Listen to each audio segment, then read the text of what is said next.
Hello बच्चा party. In previous class हमने देखा था example number 6 of chapter number 9 ray optics.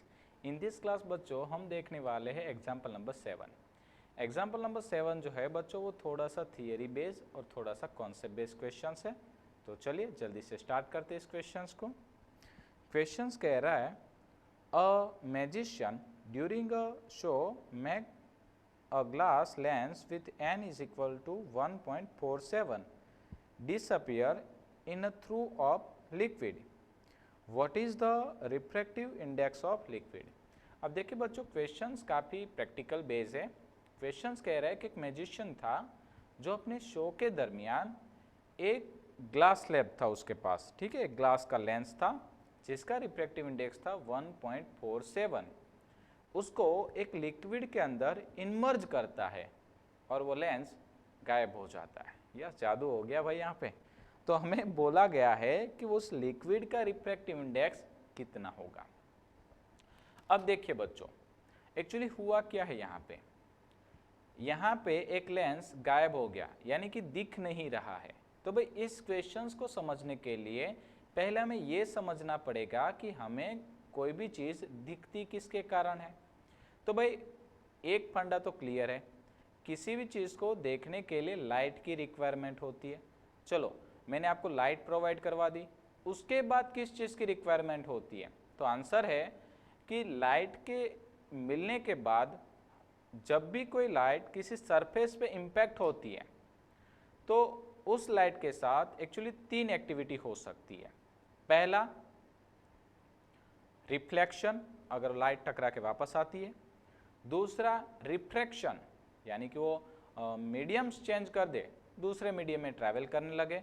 और तीसरा एब्जॉर्प्शन, राइट है। अब याद रखिए बच्चों, अगर लाइट किसी सरफेस से कोलाइड होके रिफ्लेक्ट होके वापस अगर वो हमारी आइज में एंटर होती है तो हमें वो चीज़ दिखती है। क्लियर है? याद रखिए किसी भी चीज़ को देखने के लिए रिफ्लेक्शन होना बहुत ज़्यादा ज़रूरी है।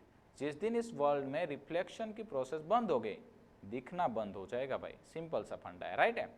तो यहाँ पे क्या हो रहा था कि अगर मान लीजिए कि वो लेंस था जब एयर में था तो क्या हो रहा होगा, लाइट यहाँ से जा रही होगी, उस लाइट का या तो रिफ्लेक्शन हो रहा होगा पार्शियली उसका रिफ्रैक्शन भी हो रहा होगा, जिसके कारण वो लेंस हमें पता चल रहा था कि वहाँ पे है, क्योंकि हमारी लाइट इंटरफियर हो रही थी, लाइट के साथ छेड़छाड़ हो रही थी।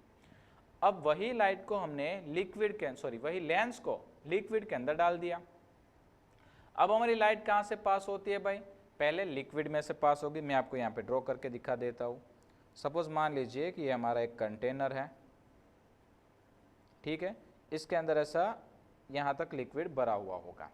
यहाँ पे हमने उस लेंस को रख दिया ऐसा, सपोज ऐसा लेंस है, राइट। अब देखिए यहाँ से जो लाइट पास हो रही है, ये लाइट कहाँ से पास हो रही है भाई? लिक्विड में से। अब ये पास होने वाली लाइट अगर इस लेंस के सरफेस के साथ कोलाइड हो और वहाँ से उसका रिफ्लेक्शन हो या तो रिफ्रैक्शन हो, तो हमें पता चलेगा कि इस जगह पे कोई चीज़ है, यानी हम एज्यूम करेंगे कि यहाँ पे लेंस है। बट अगर बाय चांस ऐसा हो कि ये लाइट इस लेंस को सेंस करे बिना सीधी निकल जाए, मतलब कि ऐसे निकल जाए, उसका मतलब कि हम सेंस नहीं कर सकते कि यहाँ पे कोई ऑब्जेक्ट है, राइट है। अब जरूरी क्या है कि भाई हमें इस लेंस को देखना नहीं है, मतलब कि हमें दिखना नहीं चाहिए। उसके लिए कंडीशन है कि लाइट जो है वो ऐसी डायरेक्टली पास करती होनी चाहिए, बिना किसी इंटरफियरेंस के लाइट सीधी निकल जानी चाहिए, राइट है। अब लाइट निकलेगी कैसे? तो आंसर है लाइट रिफ्लेक्ट क्यों होगी, लाइट का रिफ्रैक्शन क्यों होगा? आंसर है कि जब मीडियम चेंज होता है तब, राइट है। अब मीडियम चेंज होना इट मीन्स दो मीडियम का रिफ्रैक्टिव इंडेक्स बदल जाना। मान लीजिए आपके पास एक कोई मीडियम है, आपके पास दूसरा मीडियम है। जब एक मीडियम में से लाइट किसी दूसरे मीडियम की सरफेस पे कोलाइड होती है तब जाके उसके साथ ये एक्टिविटी होती है ना, रिफ्लेक्शन, रिफ्रैक्शन, एब्जॉर्प्शन। कब होगा? जब मीडियम चेंज होने की बारी आए तब जाके लाइट के साथ इंटरफियरेंस होगा और हमें ये चीज़ें दिख सकती है। बट अगर बाय चांस ऐसा हो मीडियम चेंज ही ना हो तो फॉर एग्जांपल देखिए मेरे और आपके बीच में एयर है, तो लाइट्स यहाँ से जा रही है तो मुझे एयर नहीं दिखेगी क्योंकि मीडियम एक जैसा ही है।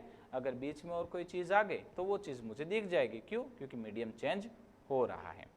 तो यहाँ पे बच्चों क्या होगा कि अगर इस लेंस को हमें डिसअपीयर कर देना है तो जितना रिफ्रैक्टिव इंडेक्स इस लिक्विड का हो उतना ही रिफ्रैक्टिव इंडेक्स लेंस का होना चाहिए। या तो हम ऐसा भी बोल सकते हैं वाइस वर्सा कि जितना रिफ्रैक्टिव इंडेक्स लेंस का हो उतना ही रिफ्रैक्टिव इंडेक्स लिक्विड का होना चाहिए। अगर दोनों के रिफ्रैक्टिव इंडेक्स सेम रहे तो जो लाइट है वो सेंस नहीं कर पाएगी कि वो मीडियम को चेंज कर रही है या नहीं। उसको तो लगेगा कि एक ही मीडियम है, और एक ही मीडियम होगा तो वहाँ से रिफ्लेक्शन या रिफ्रैक्शन होने वाला नहीं है, और ऐसा कुछ होगा नहीं तो वो चीज़ हमें दिखेगी नहीं, राइट है। तो याद रखिए बच्चों कि अगर वो magician n is equal to 1.47 index वाला लेंस यूज कर रहा है तो उसको लिक्विड भी ऐसा यूज करना पड़ेगा कि जिसका रिफ्रैक्टिव इंडेक्स कितना हो 1.47, राइट है। तो यहाँ पे हमारा शॉर्ट एंड स्वीट आंसर बनता है कि हमारे लिक्विड का रिफ्रैक्टिव इंडेक्स होगा 1.47। अभी क्वेश्चन कंप्लीट नहीं हुआ, अभी एक और क्वेश्चन है could the liquid be water, क्या ये लिक्विड वाटर हो सकता है? आंसर है कभी नहीं हो सकता, क्योंकि हमें पता है कि लिक्विड का रिफ्रैक्टिव इंडेक्स है 1.33। अब देखिए ये जो लिक्विड है उसका रिफ्रैक्टिव इंडेक्स है 1.47, वाटर का इंडेक्स है 1.33, उससे ज़्यादा है, मतलब ये वाटर तो बिल्कुल नहीं है, ठीक है। और एज पर योर नॉलेज आपको बता दूं कि ये जो लिक्विड है वो ग्लिसरीन हो सकता है, क्योंकि ग्लिसरीन का रिफ्रैक्टिव इंडेक्स होता है 1.47, राइट है बच्चों। तो आई होप आपको ये थियरिकल क्वेश्चंस अच्छे से समझ में आया होगा, और फिर भी अगर आप लोगों को इस क्वेश्चन में थोड़ा सा भी डाउट्स होता है तो डेफिनेटली आप मुझको कमेंट सेक्शन में क्वेश्चंस कर सकते हो। मिलते हैं बच्चे लोग नेक्स्ट लेक्चर में एग्जाम्पल नंबर 8 के साथ। Thank you.